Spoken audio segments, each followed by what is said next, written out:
We do the majority of our video editing in the timeline. Let's take a look at a timeline and explain its parts and how they work. Just like the source monitor, you can scrub through the timeline using your mouse or the J, K, and L keyboard shortcuts.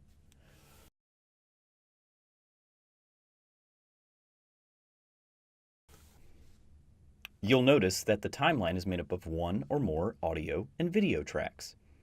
When you are editing, assets that are placed in higher tracks on the timeline are played over assets in tracks lower on the timeline. In this example, the image in track 2 is playing on top of the video in track 1. We will be using this technique when editing our lecture.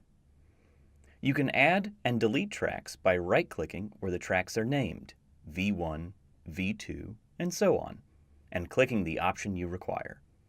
You can add as many video tracks as your hard drive and computer can play at once, but it is usually not necessary to add tracks until you need them. For our purposes, 2 or 3 video tracks should be sufficient. Unlike video tracks, audio tracks have no precedent based on position and all play at the same time. We've already discussed one way to pull assets into your timeline, but there are many ways that this can be accomplished. For review, an asset can be double-clicked in the project window to be previewed in the source monitor.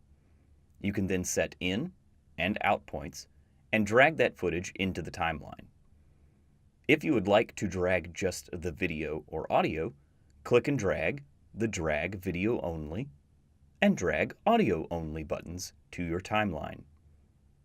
You can also drag items directly from the project window into the timeline.